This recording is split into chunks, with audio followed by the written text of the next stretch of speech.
will go ahead and just do what we normally do now that I'm getting this set up a little bit better.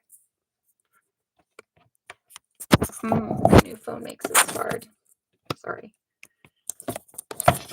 That was such a first world problem. And I shouldn't whine, but technology is hard for me. So, like, it all makes it hard anyways. And this new, like I needed, but so very much a first world problem. When we're looking at the different contexts of, it's literally the stand that it's on. Does it keep pausing me every time it does that? It's literally trying to use my stand, and every time I try and use my stand. This is the first time I've gone live on the phone, and so I apologize for the stupidity with it. I'm hoping I fix it so it doesn't do it again and go weird on me.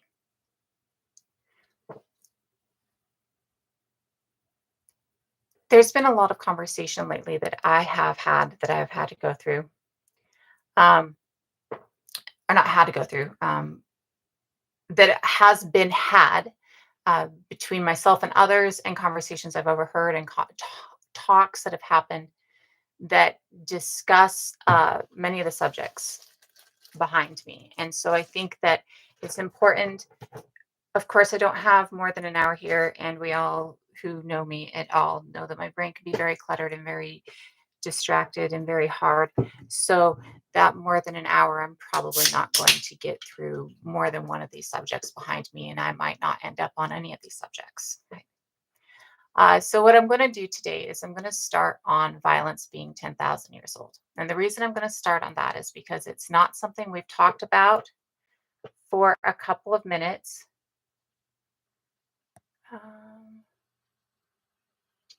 Okay. It's not something that we've talked about for a couple of minutes, and it's also something that can be adjusted as the situation changes. When we're looking at the record of violence prior to history and the understanding of violence pre-history, we have to look to the archaeological record. There is a lot of problem with the idea of what history is. Many people look at history as the entire story of humanity. So they also don't understand terms like prehistory and history. Prehistory is any space that does not have a Western thought process of writing.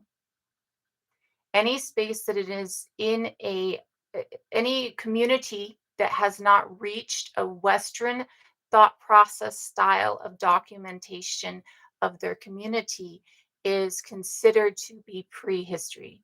History itself is considered written story. So it is the written story of man. It is the documented story of human history.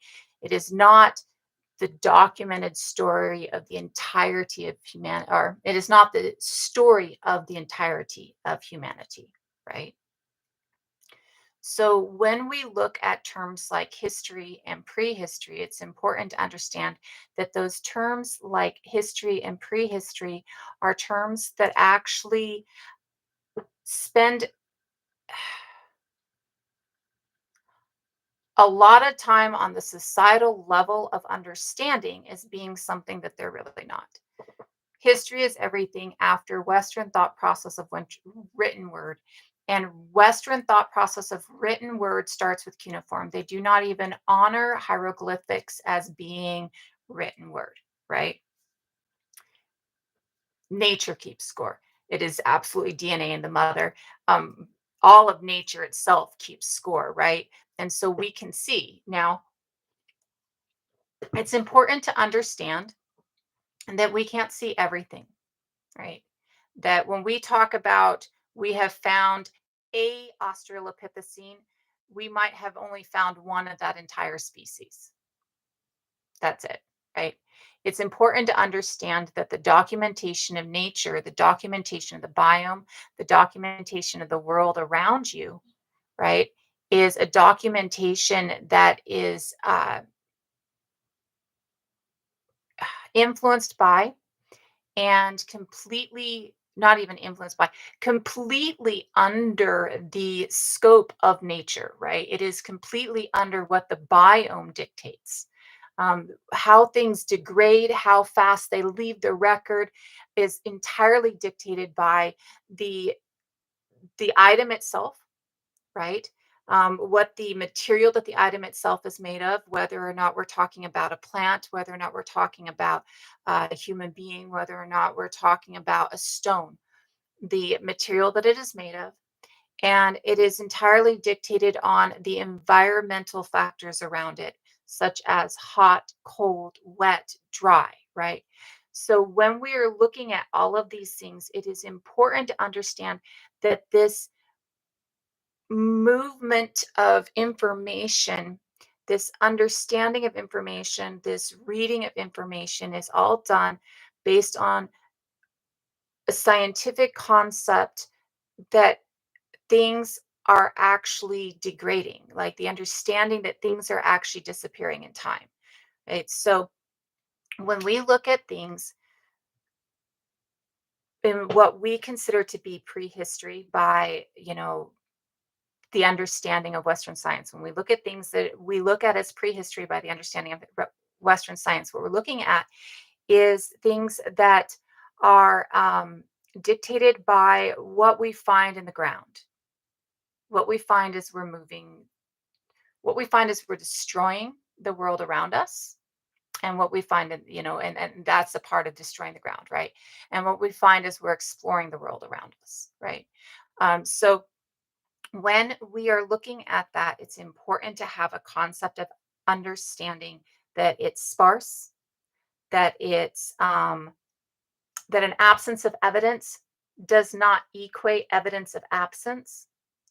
That means that an absence of the evidence of something in there does not mean that it itself means that it existed and is, or does not mean that it itself did not exist, right? You cannot use the absence of evidence to equate a thought process of existence or non existence for something else. So when we are looking at um, the archaeological record, when we're looking at the record that the earth leaves behind, that the world leaves behind, right? When we're looking at that, when we're looking at the archaeological record, it's important to understand those factors. When we look at the finds that we have pre 10,000 years ago, we're looking at roughly 2,000 individual human beings. By this, I mean anything categorized underneath the Homo genus. So roughly 2,000 individuals prior to 10,000 years ago, 11,000 years ago. When I say things like 10,000 years ago, there is always going to be a slight scale. I don't mean exactly 10,000 years ago from 2024, right? 10,000 years ago, 11,000 years ago, 9,000 years ago. There's always going to be somewhat of a scale in this movement. And that's because of the fact that we can't pinpoint things that exactly yet, right? Like we haven't reached a point of pinpointing things that exactly. So when we are looking at uh, the amount of people that we have 2,000. Of those 2,000, we see that roughly 2% of them have wounds that could be possibly attributed to violence. Again, we have to understand that absence of evidence doesn't equate evidence of absence, right? And we also have to understand that when we see things that could be attributed to violence, what we mean is a broken leg could be somebody kicked you and it broke your leg, or it could be you broke your leg. A hole in your skull from where a stone hit you could be a stone used by another human being to hit you, or it could be fallen from a cave top, right? Um, a spear point lodged in your thigh could be you got hit by another human being. Is it directly pointed on? It could be uh, a flint knapping accident. As you're flint knapping, the point gets embedded in your thigh point down would look more like a flint knapping accident, right? So your angle might determine a few things, and yet even then, it's not going to give you a definitive knowledge unless certain requirements are met, right? So when we're looking at prior to 10,000 years ago, what we're looking at is evidence of there being violent deaths, as in, it was a traumatic event death, right? I mean, it's a violent death if you die in a plane crash, right? Evidence of there being traumatic event deaths, yet not evidence of those traumatic event deaths being caused by another human being. And this is important when we look at violence, like interpersonal violence, or not interpersonal violence, because I believe that word attributes to something else. Interspecies violence.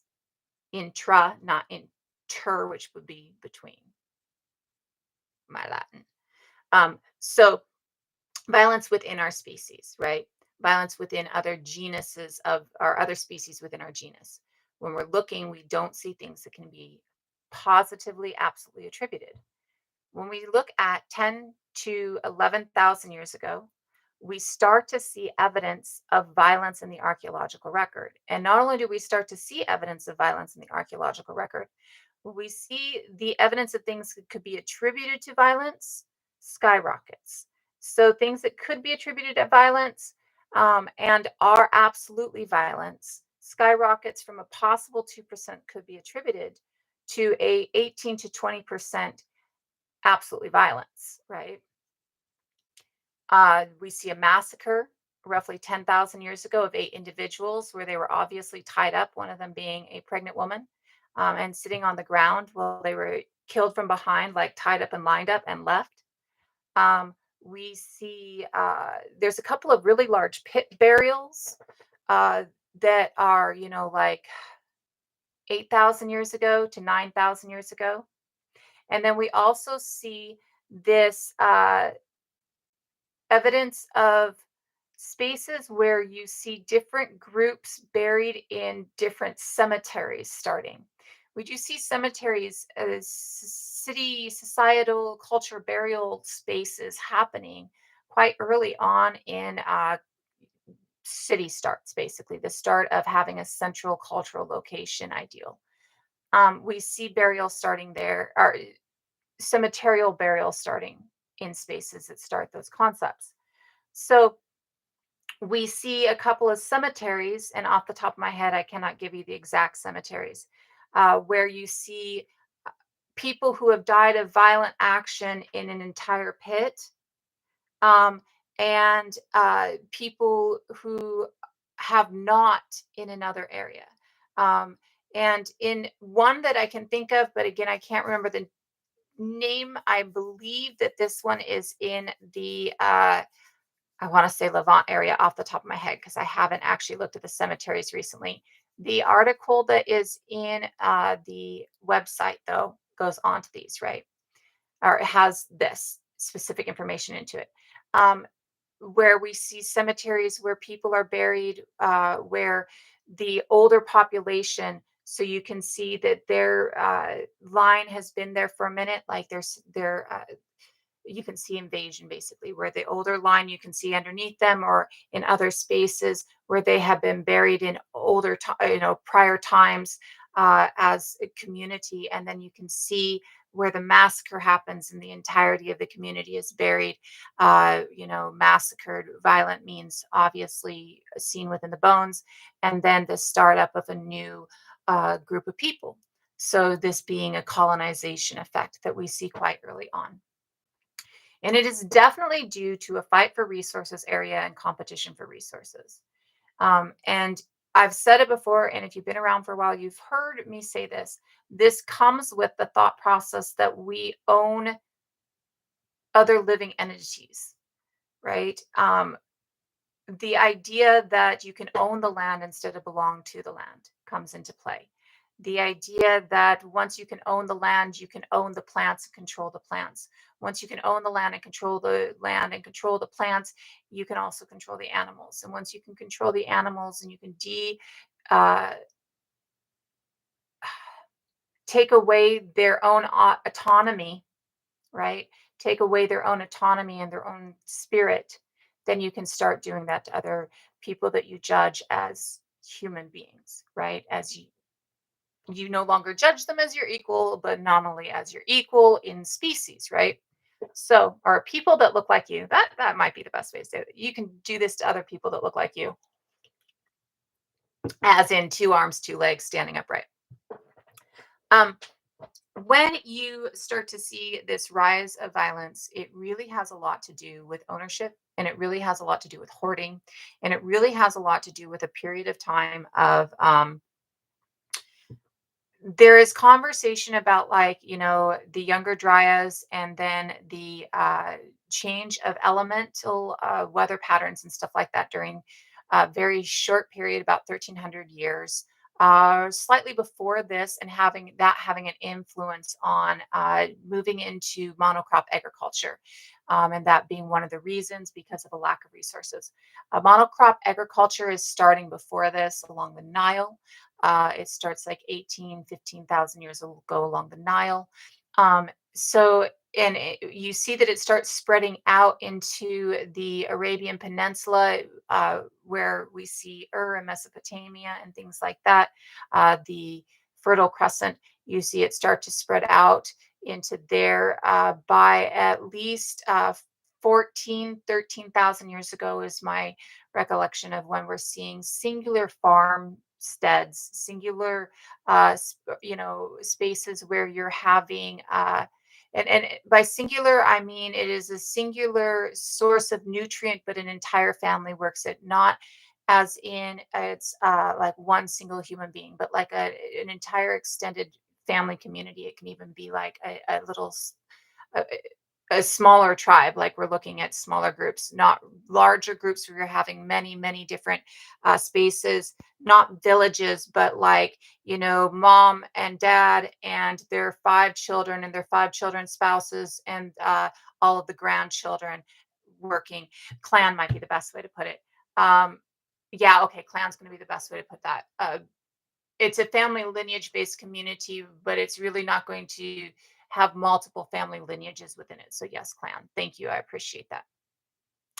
Um, so when we are looking at that concept, and when we are looking at the way that this works and the way that it changes the concept within our mind of what community is. Again, we're seeing that farming is starting, and it is along the Nile. It's a place that it's really healthy for it. Other spaces, it becomes a little bit more difficult. There's not as, I mean, there's some fertility, that is much more fertility than there is now in some of these spaces.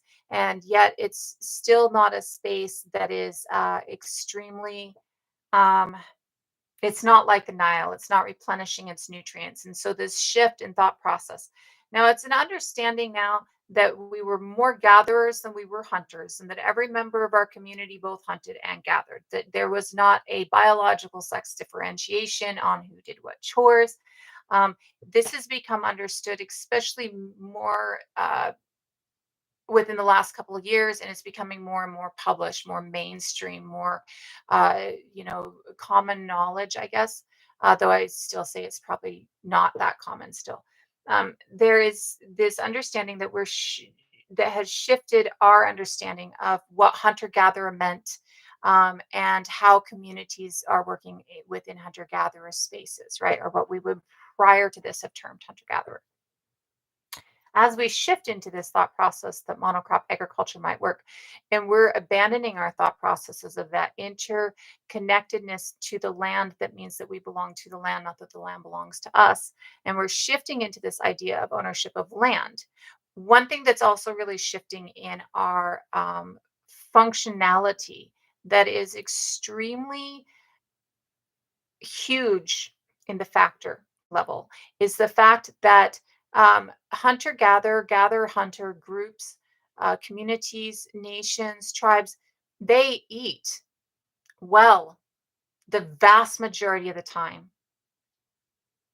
It takes, there was a recent study done that showed that if you had like they studied a current community And I believe that the current community had like 10 or 12 hunters. And out of those 10 or 12 hunters, as long as each got 6 deer a year, um, the community would thrive.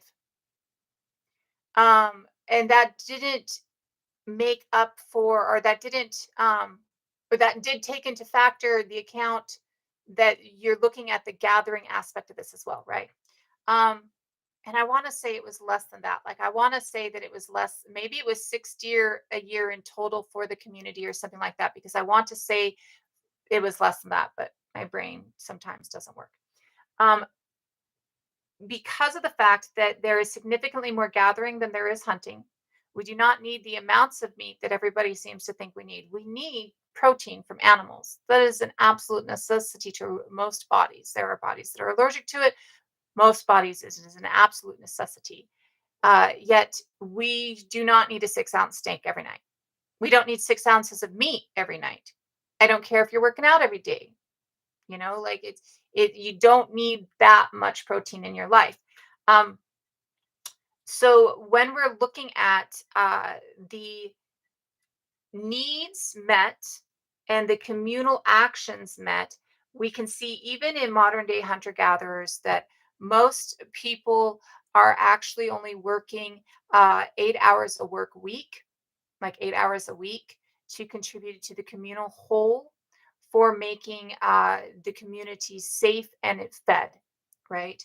And this means all the different forms of work towards communal whole that exist within a community. That the those who are very, workaholic is how some of the studies have put it, will work like 16, 20 hours a week to try and bring in, you know, extra of this or extra of that. And this includes not only feeding us and providing all of the nutrients, but this includes, and in that providing of all of the nutrients, I want you to understand that cooking should always be included. It's not just how you get it, it's how you process it, it's how you take care of it, right? And how you get it into your body. Just killing it or gathering it doesn't mean it comes into your body. And it also takes care of clothing manufacture, child development and care, development of the next generation. All of these things in a community that is a gathering hunting community, that is not a settled, this space I own type of monocrop agriculture community. And you can be a, I live in this space. We've been in this cave for 300 generations, this valley for 300 generations, and still be a gathering hunting community. We call you a collecting community at that point. Okay. Um, Living in a monocrop agriculture, I own this land instead of I take care of and tend this land, takes you from being able to eat solidly every day to having to actually um, work from sunup to sundown at hard, backbreaking, active labor from sunup to sundown. We have all heard our entire lives what farming is prior to modern equipment, or at least we should have. If we haven't, we should have. Farming, monocrop agriculture, you have to break the ground. It is weeding every day. It is hoeing every day. It is watering every day. It is, making sure every single day from sunup to sundown that the gold that you are trying to bring up actually lives long enough to provide you with the nutrients. And because you are spending all day, every day in this cultivation of gold, basically, and the only nutrient that you're really getting in, unless you're also including some animal husbandry within that, right? You are also um, not able to do the other things that are necessary and needed. So it really comes down to this disconnect of a understanding of working with the environment, an understanding of tending into an understanding of working the land that you own. That leads us to this point where we go from having enough, the vast majority of the time, having enough, to not having enough at all and working our asses off in backbreaking labor every day. And in that, we reach a point where abuse and starvation is really starting to happen. If your entire community is going through a starvation period or, a dearth, usually you're not seeing a lot of starvation in hunting gathering communities anyways. Here's the thing, hunting and gathering doesn't mean you don't preserve food for the fucking winter. It means that you get your food off of tending the land instead of destroying the land and controlling the land. It means that you know where all the gather is and you go and you grab the gather and you take care to preserve the gather. To If you haven't watched Linda Black Elk, she is an amazing human being who is teaching indigenous ways of preserving and cooking. They're on this app. She's an amazing, amazing individual. If you haven't been watching her food preservation in indigenous ways of food preservation, you should absolutely be watching those food preservation methods. There are several methods of food preservation that are seen across, any gathering hunting group, right? So it is not that you don't have food through the winter. And let me tell you, jerky, I mean, I lived several winters off of jerky. That was the only meat that we had, right? You jerk out what you hunt and you live off of it. Like I've it's an amazing way. You make everything you want stew, you want gravy, you want, whatever you want. So there are many ways of preserving through the winter, many ways. So the idea that hunting gathering groups are starving in specific time periods is not true. And like specific times of the year is not true. Absolutely, like every group. Ready? You wanna?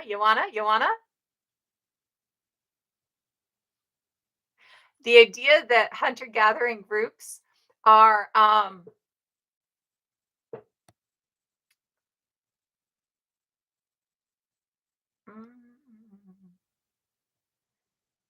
no, well, let me do it like that. Haha. Are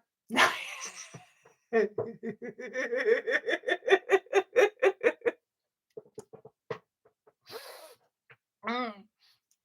Hey, I feel it. Like, I took a shower today. My hair looks all ratty because I took a shower today because my partner took a shower, and I was like, "Oh, I'll take a shower with you. That sounds like fun." It's about the only way you can get me to take a shower these days.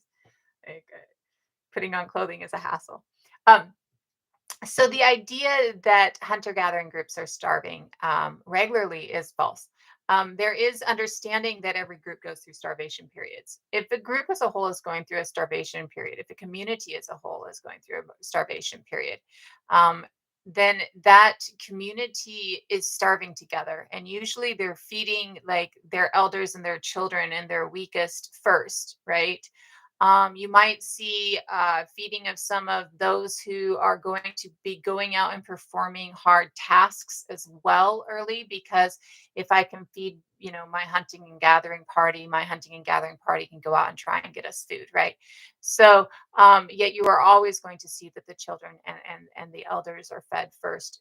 In any community that is working on an animistic life sense, and any community that is working on a gathering hunting thought process that I personally know of.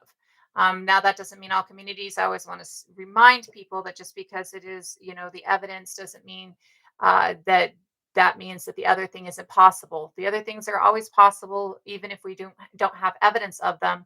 It just means we don't have evidence of them, right? Um, so when we are looking at uh, this shift over, there's a lot of people that will tell you that this shift over comes with the weather pattern change. And that is a huge possibility. That's a huge possibility. If your ancestral hunting grounds are no longer ancestral hunting grounds because you can't hunt in them, there's a huge possibility that you're going to be doing something different.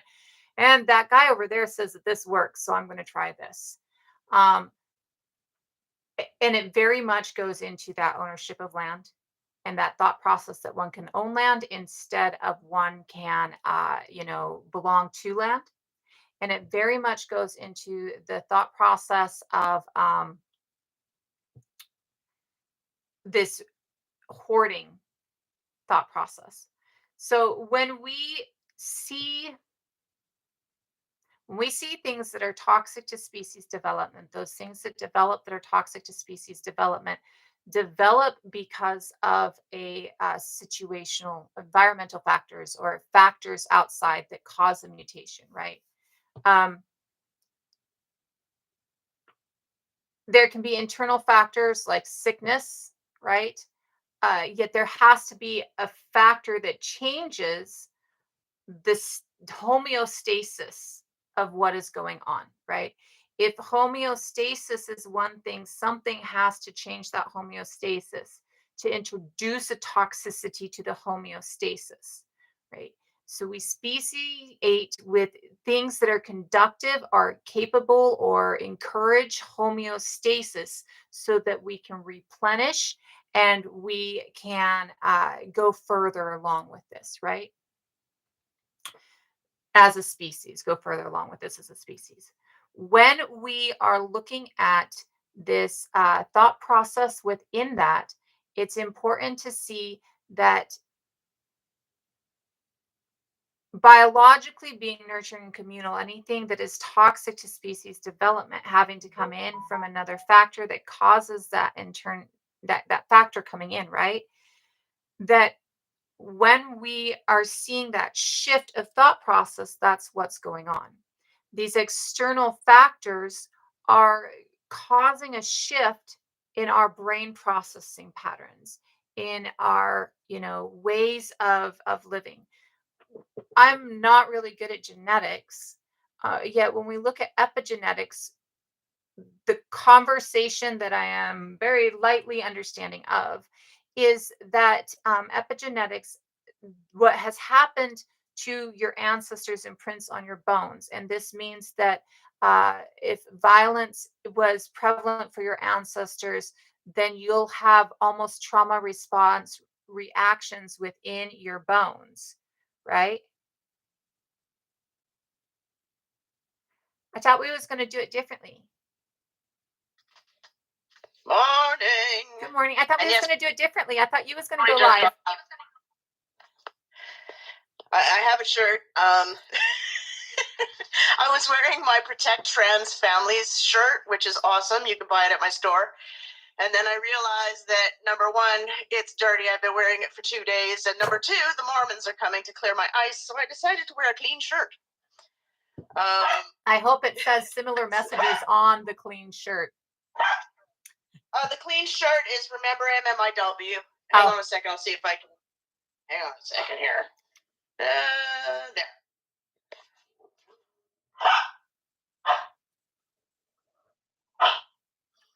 Hell yes. I'm gonna. Sorry. Yeah. I wonder if I can flip my cat from. Bee, shut up. Has a lot to say today. Bee is always like this, just for the record. Always has a lot to say? That makes sense. It's a dog. I swear. Mine luckily is quiet right now. I thought we were going to do it from 2 separate lives. Like a live battle of education. Had this vision in my mind. We could, but I just thought I'd pop in as a guest first, just touch base. Because obviously with my stupid dog being herself, I'm still running. I haven't had coffee yet. I'm slow. After falling, I didn't really fall. I slipped on the ice and I hurt myself pretty badly. So I've been up most of the night with pain. And so I literally just got out of bed half hour ago. Here you go, B. So what you're saying is that I got an idea. You confirmed the idea. My ADHD ran with it well before you were ready. I apologize. That's okay. That's okay. I'm doing There you go, Jazzy. Eat. Go ahead, eat. Good girl. Oh, hey, you got my other boot. Trying to help you get your shoes on. God, this dog, I love her so very much, but she is such a monkey. Like she's like half dog, half cat, half monkey, and half alien. And yeah, she's larger than life. That's why she gets extra halves. Anyway, I'm gonna mute and make coffee. So go ahead and chat. I'm gonna do a live a little later. Okay, perfect. And I mean just a little later. Yeah, whatever. Which might actually mean that I might go ahead and hop down because, like I was saying earlier, I was only going to be in for like an hour, and the boys should be texting me anytime soon. We do need to plan this right, a little bit better, and we should do something soon to do what we were talking about. It's Tuesday and my partner's off, so I don't know what's going to happen this evening. I might try and be back later, depending on if he falls asleep or not, because of the way his schedule goes. But I will definitely be back in tomorrow or the next day. And I apologize for not being in as much lately as I've been wanting to be in, or as I've been saying I'm going to do my best to be in.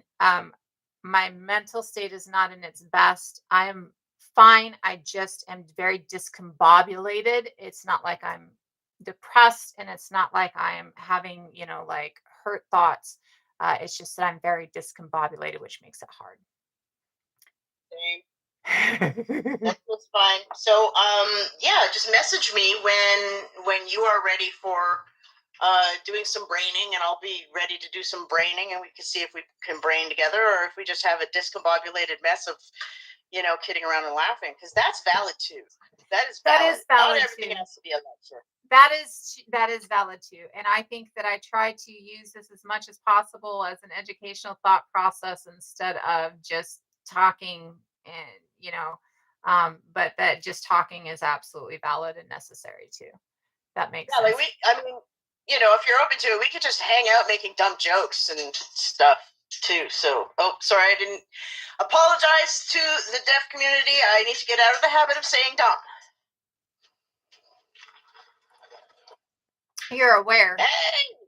Awareness is half the battle. Yeah, well, you know what? Sterling is very good at poking me with a stick when I fuck up. So I really appreciate them. Sterling's pretty awesome. That's awesome. They seem pretty cool. I just met Willow recently. I've had JD around for a while, or DJ around for a while, but I just met Willow recently. So that was kind of cool. Which Willow? Willow was the other person in the live that we were in. And so I had actually clicked on their live only to find that they were battling with DJ, and then found Sergeant. What is that? Sergeant, yeah. Yeah. So discombobulated. Yeah. Okay. I'm gonna call it. I adore you guys. I'll try and be here. Uh-huh. There you are. This is B. Oh, you're not going to do it now? This is B. She went fishing. Okay? She's like... She fishes things out of the water dish. Even things that aren't even there. She's like a cat. She'll just use her hands trying to get things out of the water dish. That's you. That's right. Totally you. Yeah, you're cute. All right. I'll talk to you in a bit. Okay. And I will come back. I'll try to come back this evening.